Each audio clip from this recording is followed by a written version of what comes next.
प्यारे भक्तों, आज किसी ने मुझे पूछा कि साधु किसे कहेंगे। मानस की चौपाई याद आ रही है। साधु चरित शुभ, साधु चरित शुभ, चरित कपासु निरस बिसद गुण मय फल जासु। साधु चरित्र के ओर कैसा होता है साधु? कोई कहे जटा बढ़ाने से साधु ना, भगवे पहनने से साधु ना। वैसे तो रावण भी भगवा पहनकर ही सीता का अपहरण करके गया था। रुद्राक्ष तुलसी पहन लिया तो साधु ना, जंगल में जाके बस गया तो साधु ना, भभूति लगा ली तो साधु ना। साधु चरित शुभ चरित कपास, साधु का चरित कपास के जैसा शुभ होता है। उपमा तुलसी ने बड़ी प्यारी दी। कैसे?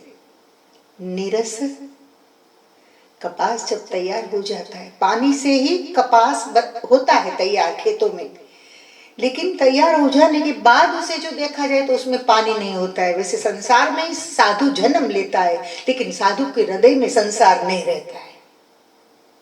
साधु संसार में रहता है, लेकिन साधु के मन में संसार नहीं रहता है। तो साधु चरित शुभ चरित कपास, कपास के जैसा शुभ होता है।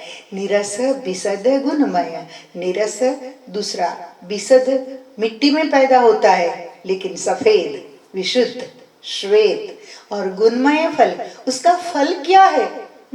प्रीत करो तो ऐसी करो जैसा रोई सुभाए। किसी ने कहा है कि प्रीत करो तो ऐसी करो जैसा रोई सुभाए। मुए को ढाकण बनो जीते को शृंगार, मुए को ढाकण बनो जीते को शृंगार। साधु चरित शुभ चरित कपासु निरस बिसद गुण मय फल जासु। निरस, पानी से कपास उगता है, लेकिन तैयार होता है जब, तब उसमें पानी नहीं होता। वैसे ही संसार में ही साधु जन्म लेता है, परंतु उसके मन में संसार नहीं रमता है, उसका मन संसार में नहीं रमता है। ये खूबी है साधु की। चरित्र से साधु पहचाना जाता है। कहने का तात्पर्य ये कि वस्त्रों से नहीं, पर्टिकुलर यूनिफॉर्म से नहीं, दिखावे से नहीं, चरित्र से पहचाना जाता है। निरस बिसद गुणमय फल जासु। आगे बड़ी बात अच्छी की है तुलसी ने। जो सही दुख पर, जो सही दुख पर छिद्र दुरावा, बंदनी जेहि जग जश पावा। जो सही दुख पर छिद्र दुरावा, स्वयं दुख सहन करके दूसरों के छिद्रों को जो ढकता है। कितना दुख सहन करता है कपास, स्पिनिंग वीविंग, कितनी प्रोसेस में से उसको गुजरना पड़ता है। जिनिंग, कपास से पहले तो बीज निकाला दिया जाता है, फिर उसको मशीन पे चढ़ाते हैं, कचरा निकाल दिया जाता है, फिर और मशीन पे चढ़ाते हैं, उसका रूपांतरण हो जाता है, कपास में से पूरा कपड़ा बन जाता है। किसी संत ने कहा, प्रीत करो तो ऐसी करो जैसा रोई सुभाए, प्रीत करो तो ऐसी करो जैसा रोई सुभाए। मुए को ढाकण बनो जीते को शृंगार, मुए को ढाकण बनो जीते को शृंगार। और मनुष्य ने कपास में से कपड़ा बना दिया तब तक तो ठीक है, लेकिन फिर भी संतोष नहीं हुआ उसे, तो किसी को लाल रंग का रंग दिया, हरे रंग का रंग दिया, पीले रंग का रंग दिया, तो रंग बदल गया उसका, पूरा रूप तो बदल गया, रंग भी बदल गया, तो भी कपास ने, रुई ने अपना स्वभाव नहीं छोड़ा।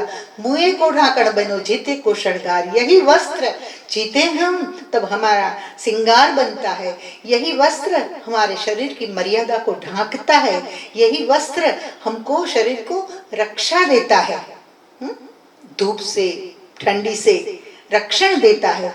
और जब मृत्यु होती है तो कफन बनकर साथ आता है। मुए को ढाकण बनो, जीते को शृंगार। तो साधु चरित शुभ चरित कपासु, निरस विसद गुणमय फल जासु। जो सही दुख पर छिद्र दुरावा, स्वयं दुख सहन करके भी दूसरे के छिद्रों को ढांकते हैं। ऐसा नहीं है कि जो साधु बन गया वो पागल है, दीवाना है, उसे कुछ समझ नहीं पड़ती है, सब समझ पड़ती है उसे, फिर भी चुपचाप स्वयं दुख सह लेता है और दूसरों की बुराइयों को ढांकता रहता है। साधु का स्वभाव है। तो साधु चरित शुभ चरित कपासु, निरस विसद गुणमय फल जासु। एक कवित याद आ रहा है कि अगर अगन पर धरत, ये साधु स्वभाव की बात है पूरी। अलग अलग रूपक प्रयोजन, रूपकों का यहाँ प्रयोग किया गया है। अगर अगन पर धरत करत शुभ गंध प्रकाशित, अगर चंदन जैसा एक पदार्थ आता है उसे अग्नि पर धरने से खुद जल जाता है लेकिन सुवास देता है दुनिया को। तो अगर अगन पर धरत करत शुभ गंध प्रकाशित, कसत लसत क्रूल द्योत, कसत लसत क्रूल द्योत, क्रूल यानी सुवर्ण, उसको जितना कसा जाए, अग्नि में डाला जाए, जितना टिपा जाए, पीटा जाए, और वो उसकी चमक और बढ़ती है। तो कसत लसत क्रूल द्योत, द्युति प्रकाश देता है, कसत लसत क्रूल द्योत चमकता है, कसत लसत क्रूल द्योत छड़त तंदुल द्युति भासित। तांदुल को मशीन में डालते हैं, छिलके उतार देते हैं उसके, और जब बनते हो बासमती चावल जब बन रहे हो तो तीसरे घर पर सुगंध आती है कि वाह, चावल तो इंडिया गेट लगता है, का देहरादूनी बासमती है। ये स्वभाव।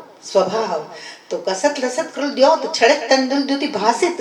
तिल तेल, तिल को चक्की में डाला तो तेल दिया, तेल। इक्षु को चक्की में पीसा, इक्षु यानी गन्ना, तो गन्ने को जैसे पीसा गया तो रस देता गया, उसका रूप बदल गया, रंग, मतलब निरस रस का सब गया, उसका खत्म हो गया गन्ना। लेकिन हमारी प्यास बुझती है, गर्मी में एक गिलास जब रस पी लेते हैं गन्ने का, तो कसत लसत क्रूल द्योत छड़त तंदुल द्युति भासित। तिल तेल इक्षु पाई बंद देना, आज गाय को बांध के रखते हो तो भी वो दूध देती है। गाय पाई बंद देना, आज दुग्ध तपत, दूध को आप तपाते थे तो दूध मलाई देता है। देखो हरेक को रूपक देखो, जो प्रयोग किया है, एक रूपक स्वयं दुख सहन करता है और दूसरों को कुछ देता रहता है। पाई बंद देना, आज दुग्ध तपत, दूध को तपाओ तो मलाई देता है। दुग्ध तपत दधि मथत, दधि को मथ डालो तो मक्खन देता है। दुग्ध तपत दधि मथत, अम्ब फल देत पत्थर हनत। और आम्र वृक्ष में जब आम आते हैं तो पत्थर मारते हैं लोग, लेकिन आम्र वृक्ष तो आपको आम ही देता है, फल ही देता है, पत्थर खाकर भी। खुशी देजे जमाना ने મને હરદમ રુદન દેજે, ગુજરાતી શેર યાદ આવે છે કે ખુશી દેજે જમાના ને મને હરદમ રુદન દેજે, અવરને આપ જે ગુલશન, અવરને આપ જે ગુલશન મને વૈરાન વન देजे, अवरने आप जे गुलशन मने वैरान बन देजे। ये साधु का स्वभाव है। तो तिल तेल इक्षु पाई बंद देनाज, दुग्ध तपत दधि मथत, अम्ब फल देत पत्थर हनत।